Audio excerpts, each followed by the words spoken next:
C'est une situation inédite au Gabon. Le chef de l'État est absent depuis bientôt un mois car hospitalisé.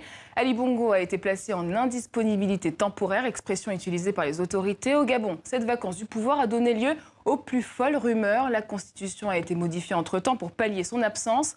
L'ambassadeur du Gabon en France, Flavien Enongwe, répond ce soir à nos questions. Bonsoir, monsieur l'ambassadeur. Bonsoir. Pouvez-vous nous dire où est Ali Bongo ce soir? L'hebdomadaire Jeune Afrique évoque une arrivée prochaine à Londres. La lettre du continent parle du Maroc. Bon, ben ça c'est le temps médiatique. Toujours est-il que le président de la République est hospitalisé en Arabie Saoudite, à Riyad. Donc il reste en Arabie Saoudite, pas de convalescence en Europe. Mais on ne peut pas se prononcer sur la suite. Vous savez, dans le temps médical, il y a 3 séquences. La première séquence, c'est la séquence de la maladie elle-même. Et comme chacun de nous a eu le temps de l'expérimenter, lorsqu'on sort de la séquence de la maladie, il y a la séquence de la convalescence pour aborder la séquence de la guérison. Et comment va-t-il, monsieur le président Ali Bongo? Mieux. Avez-vous des nouvelles précises sur son état de santé? Mais mieux, puisque lorsqu'on en aura davantage, et lorsque je parlais du temps médical, il y a 2 acteurs dans le temps médical. Il y a le patient, donc en l'occurrence le président de la République, mais il y a l'équipe médicale. Je ne comprends pas que les injonctions soient faites aux autorités politiques ou encore aux médias pour qu'on puisse s'exprimer, alors que ceux qui sont habilités à s'exprimer, c'est l'équipe médicale et les autorités politiques. Les autorités politiques relaient en fonction. Mais ça s'est passé puisque vous avez suivi le porte-parole de la présidence de la République qui a lu les extraits du dernier bulletin médical.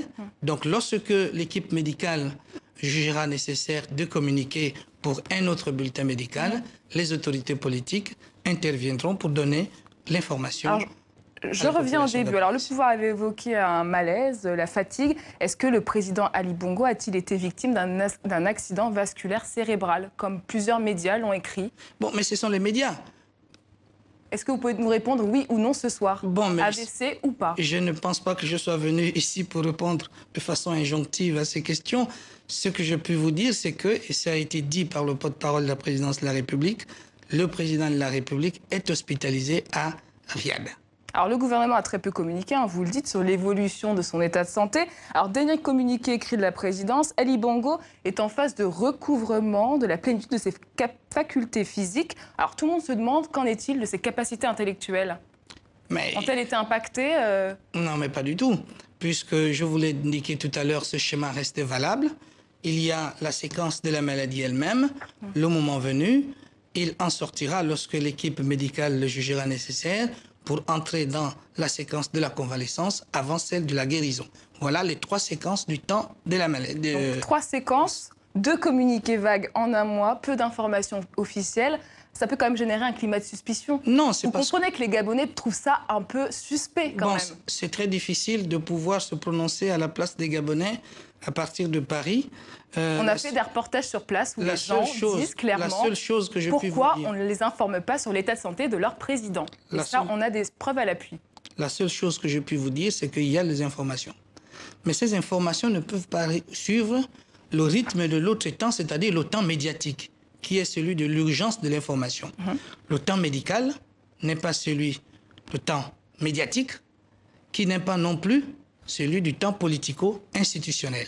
Et la confusion vient de sorte que les journalistes et des acteurs politiques veulent superposer ces 3 temps, à savoir le temps médical, le temps médiatique et le temps politico-institutionnel. Je vais vous parler d'un autre temps. Avez-vous fixé une date limite sur ce que vous appelez une indisponibilité temporaire? Mais ça s'arrête quand, en fait? Alors, je répète, l'indisponibilité temporaire, c'est le constat qui a été fait par la Cour constitutionnelle, qui est que cette notion ne figure pas à l'article 13 de notre Constitution, qui prévoit 2 cas, c'est-à-dire la vacance et l'empêchement définitif. Et justement, quelle différence vous faites entre indisponibilité temporaire et vacance du pouvoir? C'est quoi la différence entre ces 2 termes? Il y a une différence énorme.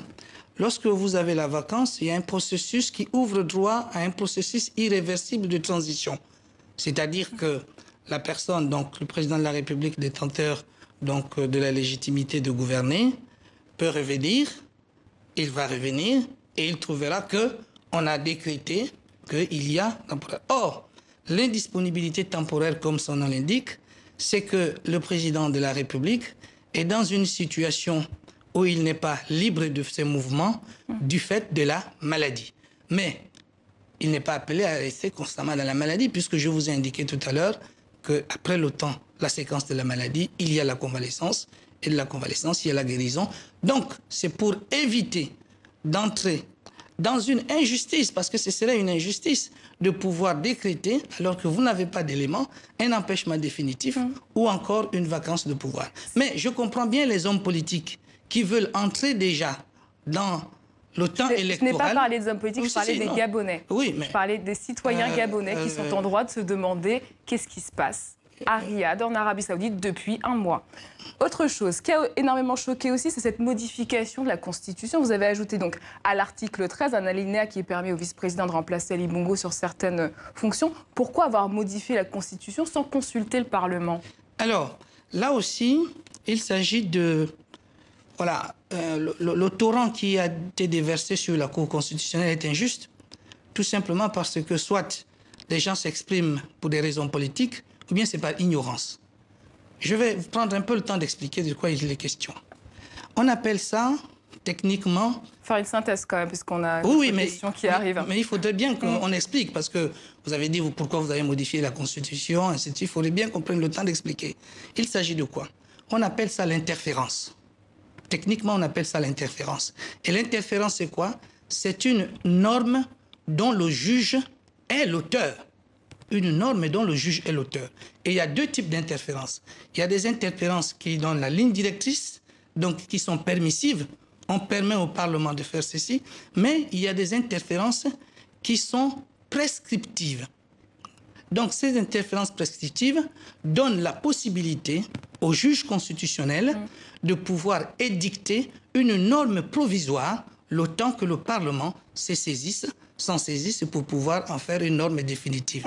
Et ça, non, laissez un peu l'expliquer. Et ça, c'est une fonction législative reconnue au juge constitutionnel depuis que le juge constitutionnel a pris une place importante dans les démocraties représentatives.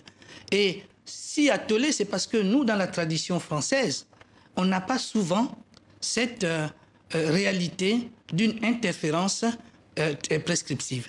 Mais c'est très fréquent lorsque vous allez en Allemagne ou comment ça s'appelle, en Belgique, vous avez des cas d'interférence prescriptive. Ce qui revient beaucoup quand même, c'est la méthode utilisée. La nuit, en à peine 24 heures, n'est-ce pas un coup d'État constitutionnel, comme le dit l'opposition? Bon, je pense qu'il faudra qu'on soit sérieux. Que leur répondez-vous? Pourquoi la nuit, en 24 heures certains juristes disent que même un référé ne va pas aussi vite au Gabon. Bon, je pense qu'on doit faire preuve de sérieux. La Cour constitutionnelle a délibéré sur la base d'une requête du Premier ministre qui a été faite la journée. Et comme vous le savez, lorsque la Cour constitutionnelle délibère, elle prend tout son temps, peut commencer à travailler toute la journée et ça se termine la nuit. Et ce n'est pas parce que c'est la nuit que ça pose un problème au contenu que je venais de dire, à savoir l'interférence, c'est la norme dont le juge est l'auteur. Et ce que j'ai dit n'est pas une création gabonaise. Vous savez, donc, dans les années 30... On a bien compris votre message. Voilà. Donc, qui dirige aujourd'hui le Gabon? C'est la question que tout le monde se pose aussi aujourd'hui. Le Gabon est dirigé par le président Ali Bongo Ondimba. C'est lui qui est dépositaire de la légitimité qui lui a été accordée. Mais il n'est pas là depuis un mois. Qui lui a été accordée en 2016. Il se trouve qu'il n'est pas disponible. En tout cas, il y a une indisponibilité temporaire. Donc, qui dirige le pays? En l'absence du président, il y a un gouvernement qui gouverne le pays, qui gère le pays, et la question ne se pose même pas. Et il y a l'administration de la présidence de la République qui est au service du président de la République, et les autres institutions fonctionnent. On vient d'en parler. Qui s'occupe concrètement des affaires courantes du pays aujourd'hui? Mais bien quelqu'un. Mais le gouvernement qui paye les gens qui travaillent, c'est le gouvernement. Et vous ne craignez pas que l'absence d'Ali Bongo fasse éclater au grand jour les luttes de succession? Vu le manque d'informations qui circulent sur l'état de santé Mais je ne pense même pas que ce soit là le problème. vous savez, il est dans la nature des hommes politiques de chercher toujours à des plans de carrière. Mais ça, que le président soit là ou pas, on peut toujours avoir des gens qui sont habités par la volonté de devenir chef. Mais bon, pour ça, on n'a pas besoin que... ça n'a pas été une création gabonaise. Vous venez d'ailleurs d'en parler lors de votre... au début de votre journal. Vous voyez bien que ça ne pose aucun problème particulier de savoir qu'il y a des gens qui voudraient bien profiter de cette situation pour se voir calife à la place du calife. Et encore davantage dans l'opposition, puisqu'ils veulent rééditer le temps politico-institutionnel. Ce sera la conclusion de notre interview. L'ambassadeur du Gabon en France, Flavien Enongwe, merci d'être venu sur le plateau de TV5 Monde.